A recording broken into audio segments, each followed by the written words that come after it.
Maharaj. It was a great opportunity to have association with him.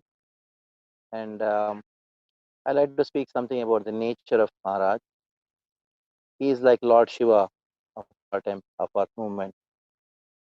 Lord Shiva is pleased very easily and also becomes upset very easily.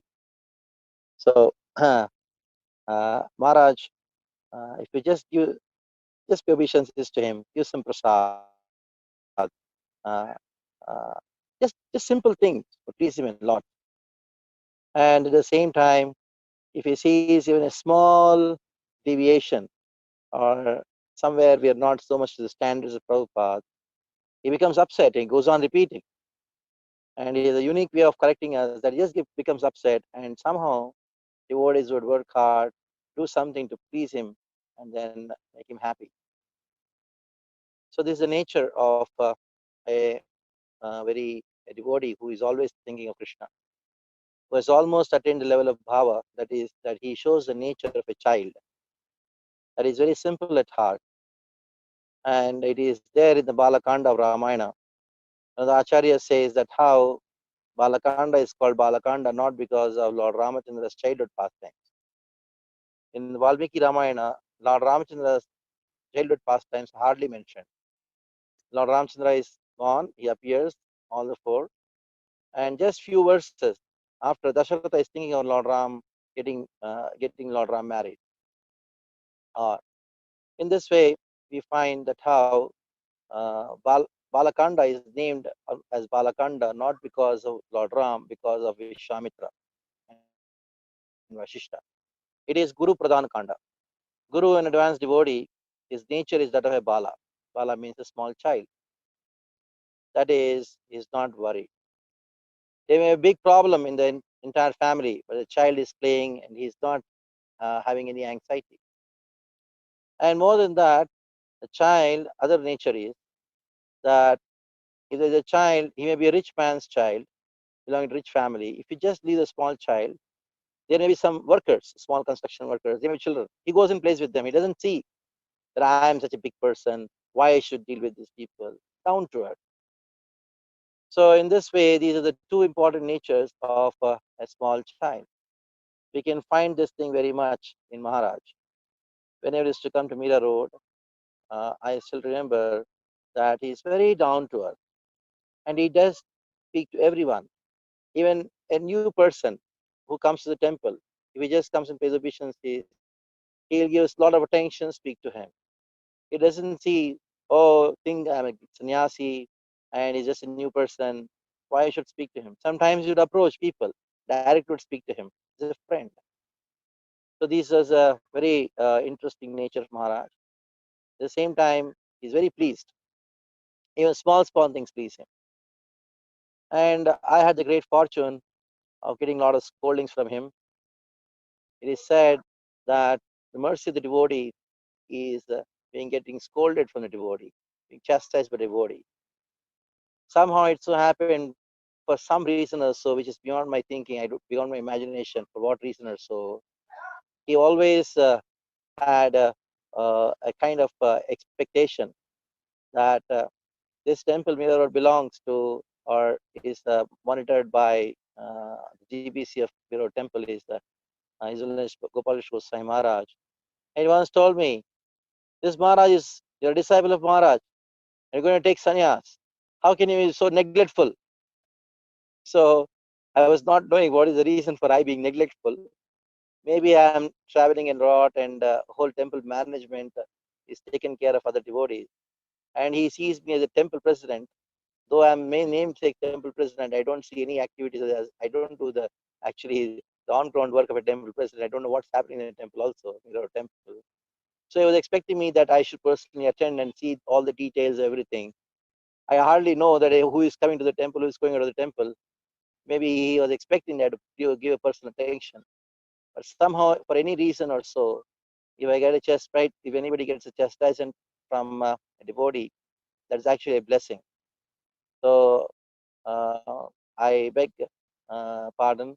I pay my humble obeisances, beg forgiveness from Maharaj, because many a times, though he has come to Mira temple, everything was taken care we took care of very nicely, but he expected that the president should be personally present in taking care of the guests. So I beg forgiveness because I could not really do that because of my absence in the temple, because I hardly stayed in Mira Road. After he left his body, my only regret is that he should be somehow be pleased with uh, with me, and I hope wherever he is, he'll definitely preach Krishna consciousness and will be very cheerful always as he's ever. And last thing I'd like to speak is, as a movement, Panjai Bagh Temple has set a great example.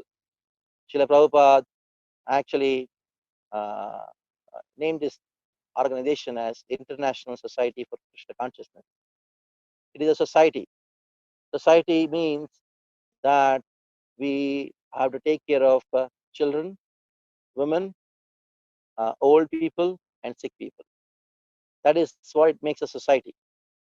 If we are not able to take care of these four categories of people, then we are in a great, it's a great sin for the society. The whole society has to pay the sinful reactions for it. Now, if you see Maharaj, he was not well, he was sick. Number two, he was old, and it was like a childish behavior he had. This is the nature of a devotee who is very much advanced in Krishna consciousness. So, Panjai Bagh Temple has set a standard for all the temples to take care of the devotees who are helpless.